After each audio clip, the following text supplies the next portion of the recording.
हरि ओम।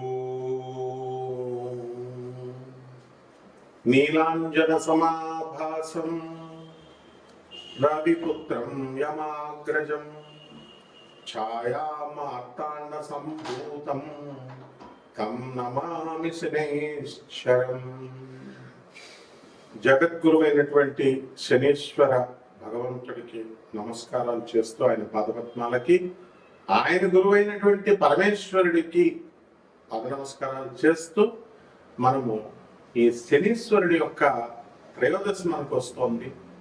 అలాగే సంవత్సరంలో ప్రతిసారి చాలాసార్లు శని త్రయోదశి రావడం, అలాగే ఈ జూన్ 27వ తేదీన మనకి ఈ యొక్క శని త్రయోదశి రావడం, ఇలాంటివన్నీ కూడా ఉన్నాయి.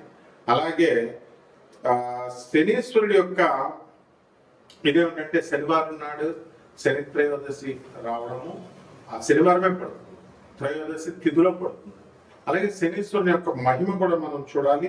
ఈసారి శని త్రయోదశి ఎప్పుడు వచ్చిందంటే మనకి శని ప్రదోష వ్రతం కూడా చేసుకుంటాం. ఆ రోజు జూన్ 27 శనివారం వచ్చిందనమాట. ఆ రోజున శివుడికి ఆ తర్వాత శనికి ఇద్దరికి కూడా పూజలు అభిషేకాలు ఇవన్నీ కూడా చేసుకోవాలి.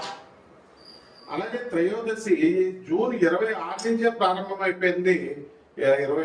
మనకి శుక్రవారం నాడే 10:22 రాత్రి నుంచి, అలాగే జూన్ 28 2026కి తెల్లవారుజామున 12:43 అంటే 27 పూర్తిగా ఉంది కాబట్టి 27వ తేదీన మనం చేసుకుంటాం. ఆ రోజున చేయాల్సింది ఏంటంటే ప్రదోష ముహూర్త పూజ. ఆ ముహూర్తంలో పూజ చేసుకోవాలి. అది మనకి చక్కగా 7-12 సాయంత్రం నుంచి 9-19 మధ్యలో కనుక, అంటే ప్రదోష సమయం అంటే రాత్రులు అనమాట, సాయంత్రాలు. ఆ టైంలో తైలాభిషేకం చేసుకోవాలి. అలాగే శివుడికి అభిషేకం చేసుకోవాలి పాలు నీళ్లతో. అలాగే బేల్పత్రం అంటాం కదండి, అంటే ఈ యొక్క బెల్వదళాలు, మారేడాకులు, అవి వాటితో చేసుకోవాలి. దాన్ని అడవి యాపిల్స్ అంటాం, వుడ్ యాపిల్ లీవ్స్ అంటాము. ఇవన్నీ కూడా 13 ఒత్తులతో మనము ఆరాధన చేసుకోవాలి, దీపాలు వెలిగించాలి. మస్టర్డ్ ఆయిల్, నువ్వుల నూనెతో కానీ, అలాగే నెయ్యి దీపాలు కానీ వెలిగించాలి. అలాగే 13 ఒత్తులు వేయాలన్నమాట ఒక్కొక్క దాంట్లో కూడా. ఈ రకంగా మనం చేసుకోవాలి. లేదా ఒక్కొక్క ఒత్తు చొప్పున 13 ప్రమిదలు పెట్టుకొని వేసుకోండి, లేదా ఒకే ప్రమిదలో 13 ఒత్తులు వేసుకోండి. అసలు శనిని ఎంత భయంకరంగా చిత్రీకరించారంటే, శని 7.5 అంటే ఏళ్ళ శని జరుగుతుంది. దాన్నే 7.5 దయ్య అని అంటాము. మరి ఈ సమయాల్లో కేవలము హాని చేస్తుంది అనే విధంగా చెప్పారు. అంటే శని ఏళ్ళ శని జరుగుతున్నప్పుడు, అర్ధాష్టమ శని జరుగుతున్నప్పుడు, అష్టమ శని జరుగుతున్నప్పుడు ఓన్లీ బాధలే కనుక పెట్టినట్లయితే, ఓన్లీ కష్టాలే కనుక పెట్టినట్లయితే ఏ మానవుడు బతకలేడండి. ఎందువల్లంటే ప్రతి రాశికి కూడా మనకి 10 సంవత్సరాలకి మనకి అర్ధాష్టమ శని జరుగుతాడు. తర్వాత 20 సంవత్సరాలకు ఒకసారి అష్టమ శని జరుగుతాడు. అండ్ ఈ యొక్క ఏలినాటి శని ప్రతి 30 సంవత్సరాలకి జరుగుతాడు. ఆ ఏలినాటి శని సమయాల్లోనే పెళ్లి చేస్తాడు, స్థిరపరుస్తాడు, ఇల్లునిస్తాడు, స్థలాలు పంపిస్తాడు, అంతా కూడా.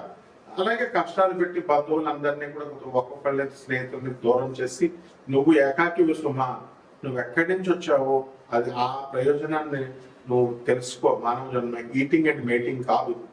మరి ఏమిటి అంటే నీకు మోక్షం తెచ్చుకోవాలి, నువ్వు అందుకోసం నేను పంపించాము. నీ బ్యాలెన్స్ పాస్ట్ కర్మాన్ని బ్యాలెన్స్ చేసుకోవడానికి వచ్చావు. అలాగే నీ భయాన్ని ఎలివియేట్ చేసుకోవడానికి, పోగొట్టుకోవడానికి వచ్చావు. అండ్ నీ అబ్స్టకల్స్ అన్నిటిని కూడా ఓవర్కమ్ చేసుకోవాలి, నీ అడ్డంకులన్నీ కూడా తొలగించుకోవాలి అనేటటువంటి అపూర్వమైనటువంటి సమయం ఈ శనీశ్వరుడు మనకిస్తాడనమాట.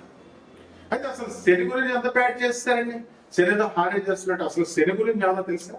శని భూమి కంటే కూడా, భూమి ఒక గ్రహం మనకు తెలుసు కదా, శని కూడా ఒక గ్రహమే. కానీ మనము నవగ్రహాలలో భూమిని మనం తీసుకో, కానీ మోడర్న్ సైన్స్ లో మనం గ్రహంగా తీసుకుంటాం. ఇప్పుడు ఆ శని ఎంత బరువుగా ఉంటుందండి ఈ యొక్క భూమి కంటే కూడా. ఎన్ని సైడ్లు అంటే వైడర్ ఎంత వెడల్పుగా ఉంటుందంటే డయామీటర్లో 9 రెట్లు వెడల్పుగా ఉంటుంది భూమికి. అంటే భూమిని ఆ చివరి నుంచి ఈ చివరి వరకు మనం కొలిచామనుకోండి, అలాంటివి మనకి 9 రెట్లు 9 1 మీటర్ ఇదైతే 9 మీటర్ల స్కేల్ పెడితే అంత వెడల్పు ఉంటుంది శనీశ్వరుడి యొక్క గ్రహం. ఆ తర్వాత దాంట్లో వాల్యూమ్ అంటే ఏంటంటే, ఇప్పుడు ఒక గ్లాస్ లో ఎన్ని నీళ్లు పడతాయి, చిన్న గ్లాసు పెద్ద గ్లాస్ తీసుకుంటాం కదా, ఆ పట్టేటటువంటి దాన్ని వాల్యూమ్ అంటారు. ఆ 700 భూముల్ని అందులో దూర్చామనుకోండి, 700 సైజు భూముల్ని దూరిస్తే శని గ్రహంలో దూరిపోతాయి అన్నమాట. అంటే అంత పెద్దది వాల్యూమ్, లోపల అంత ఖాళీ ఉంది. ఆ తర్వాత ఈ భూమి అంతా కూడా డెన్స్ దళసరిగా ఉంది. తర్వాత రాకీ ప్లానెట్ అంతా కూడా పర్వతాలు ఇవన్నీ కూడా రాళ్లతో ఉంటుంది. కానీ శని మాత్రం గ్యాస్ అండి. ఈ యొక్క గాలి వాయు రూపంలో ఉంటుంది, చాలా పెద్ద వాయు రూపంలో ఉంటుంది. అది ఎంత లార్జర్ అంటే ఎంత పెద్దగా ఉన్నప్పటికీ కూడా సైజులో మరి లైటర్ గా ఉంటుంది. చాలా బరువు చాలా తక్కువగా ఉంటుంది భూమి కంటే కూడా. ఇకపోతే మనకి ఈ కంపేర్ చేసుకోవాలి, ఎందుకంటే భూమి మీద మనం బ్రతుకుతున్నాం, ఆ శని యొక్క ప్రభావం మన భూమి మీద మన మీద పడుతుంది. కాబట్టి ఎనర్జీసే కాకుండా ఆ ప్రతిదీ కూడా ఆ లైట్ పట్టము, ఆ గ్యాస్ యొక్క ప్రభావాలు, ఎనర్జీస్, ఆ శక్తి మనం ప్రభావితం చేస్తుంది అన్నమాట. అయితే సాటర్న్ ఈక్వటోరియల్ డయామీటర్ ని కనుక మనం తీసుకున్నట్లయితే శనిది 120,536 కిలోమీటర్ల అంత వెడల్పు ఉంటుందండి. అంటే 74,898 మైళ్ళు అనమాట. అలాగే మనకి భూమిని కనుక మనం తీసుకున్నప్పుడు మనకి 74,898 శని అయితే కేవలం 7,917 మైళ్ళు మాత్రమే ఈ యొక్క ఈ భూమి ఉంది. ఇక వాల్యూమ్ల విషయంలోకి వచ్చేసరికి మనకేమవుతుందంటే ఘన పరిమాణము 764 భూముల నుంచి 766 భూముల్ని ఆ యొక్క శని గ్రహంలో ఇవ్వచ్చు మనం. తర్వాత 95 రెట్లు బరువు ఉంటుంది భూమి కంటే కూడా. ఈ యొక్క Saturn 95 times more massive than Earth. అయితే మరి బరువులో కూడా గాలి ఉన్నప్పటికీ కూడా చూడండి, బట్ ఏమంటున్నాడు, Saturn is massive compare to earth. భూమే ఎంత బరువు ఉంటే అసలు శని ఇంకా బరువు అనమాట. గ్యాసులతో ఉండి కూడా అంత బరువు ఉంది చూడండి. అయితే ఈ విజువల్ స్కేల్ ని కనుక మనం తీసుకున్నట్లయితే ఒక నికెల్, ఒక చిన్న ఉంగరం తీసుకున్నాం అనుకోండి, దాని ఉంగరం సైజ్ లో స్టాండర్డ్ నికెల్ లాగా మనం తీసుకుంటే వాలీబాల్ సైజ్ లో శని ఉంటాడు అనమాట. ఆ తర్వాత ఒక రింగ్ సిస్టమ్ అనేటటువంటిది వలయాల్లో ఆర్బిట్స్ లాగా మెయింటైన్ అవుతా ఉంటది శని. అక్కడి నుంచే మనకి శక్తి వస్తుంది. రింగ్ సిస్టమ్ నుంచే మనకి శని యొక్క ప్రభావాలు మన మీద పడతా ఉంటాయి అన్నమాట. మొదట రింగ్ క్లోజర్ గా ఉన్నప్పుడు భూమికి అవుటర్ రింగ్ ఎక్కువ, ఇన్నర్ రింగ్ కి వెళ్ళే కొద్దీ ఇంకా ఎక్కువగా ఆ భూమిని లాగుతూ ఉంటది శని యొక్క రింగ్. సో ఏ విధంగా అయితే ఎలక్ట్రాన్స్ అంతా కూడా ఈ యొక్క న్యూట్రాన్ ప్రోటాన్స్ మధ్యలో ఉంటే ఎలక్ట్రాన్స్ లా తిరుగుతున్నప్పుడు బాగా చివరన ఉన్నటువంటి లాస్ట్ ఆర్బిట్ ఈజీగా తీసేయచ్చు. లోపల ఉన్నటువంటి ఆ యొక్క ఆర్బిట్ లో KLMNL షెల్స్ ఉంటాయి. ఆ దగ్గరగా ఉన్నటువంటిది ప్రోటాన్స్ కి న్యూట్రాన్స్ దగ్గర ఉన్నది పీకడానికి ఎక్కువ ఎనర్జీ అవసరం. ఇదే విధంగా సేమ్ రూల్ అప్లై అవుతుంది మనకి. ఇక అందువల్ల శని యొక్క ప్రభావం అనేటటువంటిది చాలా అధికంగా మన మీద పనిచేస్తుంది. ఎప్పుడు అర్ధాష్టమం, అష్టమం, తర్వాత ఈ యొక్క ఏర్నాటి శని జరుగుతున్నప్పుడు. ఇకపోతే మనకి ఈ వీటితో శని గ్యాస్ జైంట్ అన్నాం కదా, ఏముంటుందండి డెన్సిటీ డిఫరెన్స్ ఏమిటి అని అంటే, ఈ యొక్క భూమి కంటే కూడా శని చాలా పెద్దగా ఉంటుంది. ఎక్కువగా హైడ్రోజన్, హీలియం గ్యాసులతో నిండి ఉంటుంది. అందువలన వెరీ లో డెన్సిటీ, సాంద్రత అనేటటువంటిది చాలా తక్కువగా ఉంటుందన్నమాట. సో వాటర్ కంటే కూడా లైటర్ గా ఉంటుంది, నేల కంటే కూడా చాలా పలచగా ఉంటుంది. ఇది అక్కడ ఉన్నటువంటి గ్యాస్ అన్నమాట. సో మనము ఏం చేయాలి అని అంటే, ఒక పెద్ద ఓషన్ మహాసముద్రాన్ని కనుక మనం తయారు చేసినట్లయితే అందులో మనము ఈ యొక్క ఈ శనిని కనుక వేస్తే ఆ పైన బంతిలాగా అది తేలిపోతుంది అన్నమాట. సో ఇక్కడ మనం సాలిడ్ సర్ఫేస్ అనేటటువంటిది చుట్టూ బయట అంచులాగా ఉండదు అనమాట. శనికి సాలిడ్ సర్ఫేస్ ఉండదు, and only composed of hydrogen helium ఉంటుంది. కాబట్టి గ్యాస్ నుంచి లిక్విడ్ గా మారుతుంది. అదే అనమాట మన జాతకాలు మారడం అంటే, గ్యాస్ నుంచి లిక్విడ్ స్టేట్ కి, లిక్విడ్ నుంచి సాలిడ్ స్టేట్ కి, ఇవన్నీ కూడా మనం చదువుకున్నాం. అలా మనకి ఈ మారుతున్నప్పుడే మనకి చక్కటి ఫలితాలు, శుభ ఫలితాలు, చెడ్డ ఫలితాలు అనేటటువంటి ఇవ్వడం జరుగుతుంది. కాబట్టి డెన్స్ సెంట్రల్ కోర్ ఉంటుంది. ఇక్కడ అక్కడ ఉన్నటువంటి వాతావరణాన్ని కూడా మన మీద ఏ విధంగా ఉంటుంది, అక్కడ ఏముంటుందంటే 96% హైడ్రోజన్ ఉంటుంది, అలాగే 3% నుంచి 4% హీలియం ఉంటుంది. అలాగే ఇక్కడ ట్రేస్ అమౌంట్స్ కొద్దిగా అమోనియా, మిథేన్, వాటర్, ఐస్ ఇవన్నీ కూడా ఉంటాయి. కాబట్టి ఈ యొక్క దీనికి ఏంటంటే ఒక డెన్స్ కోర్ ఆఫ్ రాక్ ఉంటుంది, మెటల్స్, ఐరన్ అండ్ నికెల్ దొరుకుతుంది. అందువలనే మనము శనికి ఇనుముకి సంబంధం అంటాం. శని గ్రహం అంతా కూడా ఐరన్ అండ్ నికెల్ ఎక్కువ ఉంటుంది. ఆ శని గ్రహం బలంగా ఉన్నటువంటి వాళ్ళకి అందువల్లనే ఫెర్రస్, మనకి మోకాళ్ళ నొప్పులు ఇవన్నీ కూడా రావు. ఎముకల నొప్పులు స్ట్రాంగ్ గా ఉంటాయి అనమాట. ఎముకల నొప్పులు అవి ఉండవు అనమాట, బోన్స్ స్ట్రాంగ్ గా ఉంటాయి. అండ్ ఈ ఐసెస్ 10 to 15 times the mass of the earth వరకు కూడా మనకి ఇవి బరువుగా ఉంటుంది. కాబట్టి ఓన్లీ గ్యాసియస్ మేకప్ ఉంది. కాబట్టి ఈ యొక్క ప్లానెట్ సాటర్న్ సోలార్ సిస్టమ్ లో ఈ యొక్క వాటర్ కంటే కూడా లెస్ డెన్స్, అంటే పల్చగా ఉంటుంది అని చెప్పబడింది. కాబట్టి ఎంత సైంటిఫిక్ గా మనకి ఈ యొక్క శని, మన ఋషులు ఎంత గమనించారండి, ఎవరిని కొలిచారండి అసలు సాటర్న్ ని.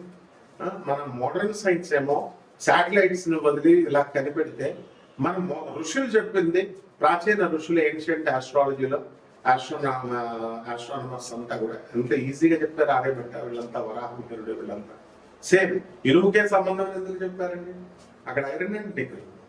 అలాగే గ్యాసియస్ చూడండి, శని అనుగ్రహం ఉన్నటువంటి వాళ్ళు, శని నక్షత్రాల్లో పుట్టినటువంటి వాళ్ళు గ్యాస్ కొడితే వాళ్ళు ఉబ్బిపోతారు, వాళ్ళ కోపం వస్తే తిడతారు. అలాగే లోపల మనసులో లోపల ఉంటుంది అనమాట ఏదో ఒకటి. వాళ్ళకి ఏదైనా ఇది రహస్యం చెప్తే వాళ్ళు ఉంచరు, బయట చెప్పేస్తారు, ఎక్కేస్తారు. ఇవన్నీ కూడా కొర్లేట్ చేసుకుని చదువుకోవాలి. అంతేగాని చేపబళ్ళు పెడతాం, మొదలు మందు పెడతాం, తర్వాత ఈ యొక్క చేపబళ్ళు తీసేస్తాం. చేయడం ద్వారా తీయడమేంటరా? అసలు ఏదైనా సమస్య వస్తే దానికి సమస్య పరిష్కారం కనిపెడతారు. చేయడమేరా నాకు చూడండి విచిత్రం.